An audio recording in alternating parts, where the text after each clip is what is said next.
Hello, क्या नांदेड़ के तहसीलदार kidnap हो गए सर? क्या? सर नासिक के तहसीलदार का किडनैप हो गया है। नासिक? अरे भाई नासिक नहीं, नांदेड़। खुद भी कंफ्यूज होते हो, हमें भी कंफ्यूज करते हो। सर विजय का फोन है नासिक से। नासिक के तहसीलदार का किडनैप हुआ है। सर लातूर से न्यूज आई है, वहां पर भी किडनैपिंग हुई है। सर सांगली से भी। हाँ? सुनो, ये तो फ्रंट पेज धमाका है। Stop the press, stop the press right now. Maharashtra पर आया महासंकट, रातों रात 10 तहसीलदार गायब। तहसीलदारों के किडनैपिंग के बाद राज्य में पुलिस की कड़ी नाकाबंदी। सबके मुंह पर एक ही सवाल, आखिर कौन है इन सब के पीछे? गब्बर के नाम से तुम्हें एक ही आदमी बता सकता है, एक ही आदमी, खुद गब्बर।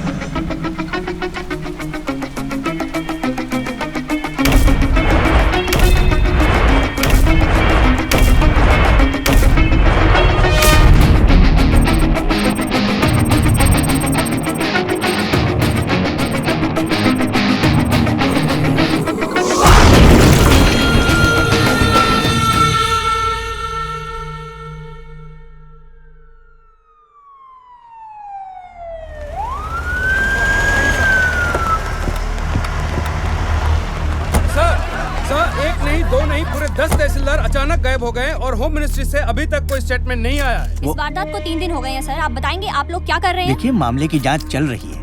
बहुत जल्द पता चल जाएगा कि इनके पीछे कौन है। सर,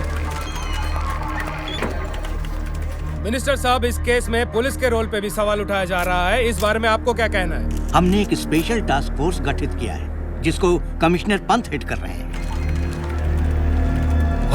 सर आप चिंता मत कीजिए, तहसीलदारों को ढूंढ लेंगे। मैं हूं ना सर।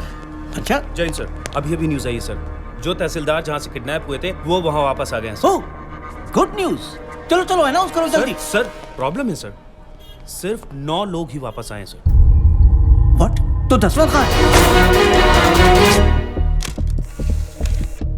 रिश्वत नारियल जैसा हो गया है। हर काम से पहले दोनों का चढ़ावा जरूरी है।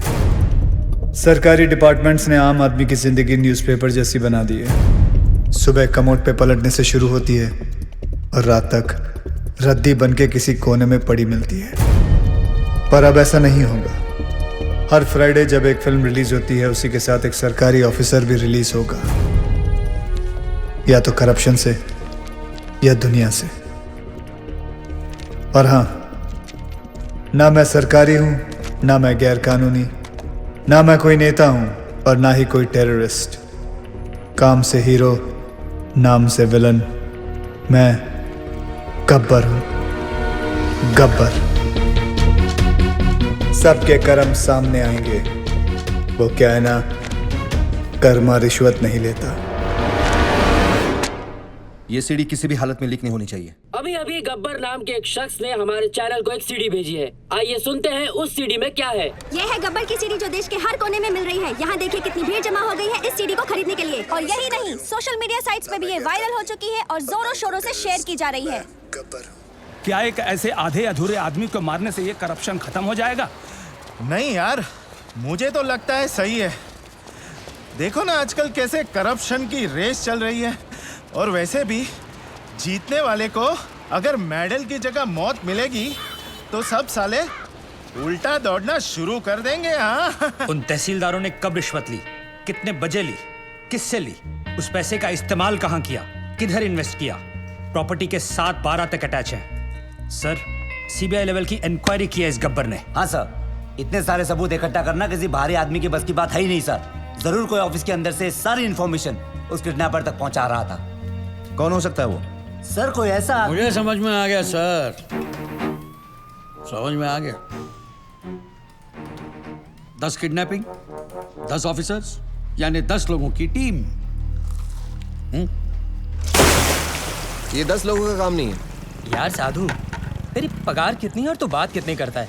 एक बात बता, महाराष्ट्र में कुल कितने तहसीलदार हैं? कितने? 354। और उठाए कितने? कितने? 10।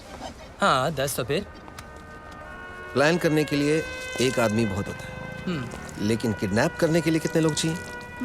अब साला एक आदमी तो अकेला गाड़ी का टायर चेंज कर नहीं सकता। किसी को उठाने के लिए कम से कम 2-3 लोग तो चाहिए। 10 लोगों के लिए कितने हो गए? 20-30। ये एक ऑर्गेनाइजेशन का काम है। ये नक्सलवादियों की तरह जंगलों से नहीं, शहर के बीचों बीच बैठ के अपना काम कर रहे हैं। और तू यहाँ बैठे बैठे अपना काम नहीं कर रहा है। मेरा काम हो गया तेरा? चल जल्दी जाकर 4-5 प्लेट समोसे लेकर आ यादव जी के मोटा लिए। पड़ जाएगा साला। और वो लाल वाली चटनी ज्यादा लेकर आना, पिछली बार कम लाया था, साला मेरे को सुनना पड़ा था।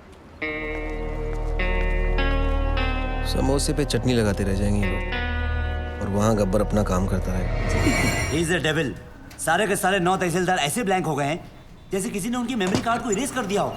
3 दिन तक वो अंधेरे कमरे में कैद थे और फिर बाद में अचानक उन्हें छोड़ दिया गया। Now nobody is uttering a single word. Sir, ये सब ऑफिसर लोग हैं, इनके साथ तो सख्त भी नहीं हो सकते। ये तो ऐसा है, वो तो वैसा है।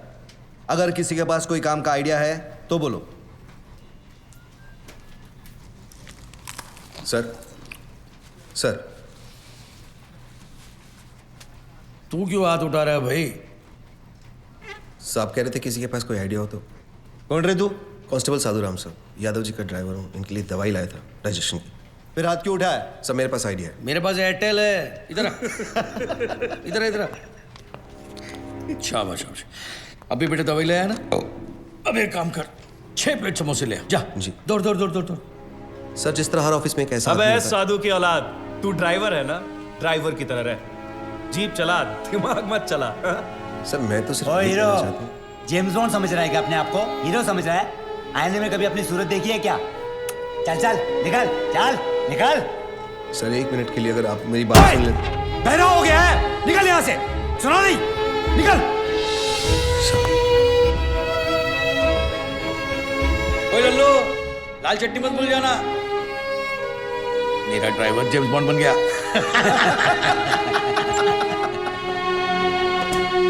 साधु, साधु, ए साधु, तू काय को इन बड़े ऑफिसर्स के मुंह लगता है? बड़े officers? My foot. 100 meters in 15 seconds. Can they do it? No. 100% in UPSC, CFPF. Can they do it? No. 100% of everything. 100 ideas to give my best shot. But bribe wins against talent, so I lost. तुझे गुस्सा English में आता है क्या? गुस्सा नहीं यार, कानून मेरे खून में है। मेरे बाप दादा सब पुलिस में थे, मैं सब इंस्पेक्टर सिलेक्ट हुआ था, लेकिन रिश्वत नहीं दे पाए तो बन गया कांस्टेबल। पर इस केस को सॉल्व करके मैं ये टोपी से कैप तक पहुंच जाऊंगा। कैसे सॉल्व करेगा तू ये केस? बहुत सारे 6 में से एक 9 अलग दिखाई देता है। मतलब 100 में से 99 बेईमान तो एक ईमानदार दिख जाएगा। मैं एक ऑफिस जाऊंगा और वहां से उस एक इंसान को ढूंढूंगा। तू ड्राइवर है, ये लोग तुझे क्यों भेजेंगे? मेडिकल लीव लूंगा। Medical leave? इतना बड़ा सच सामने लाने के लिए एक छोटा सा झुक चलता है। गब्बर, उसे सलाखों के पीछे मैं लेके आऊंगा।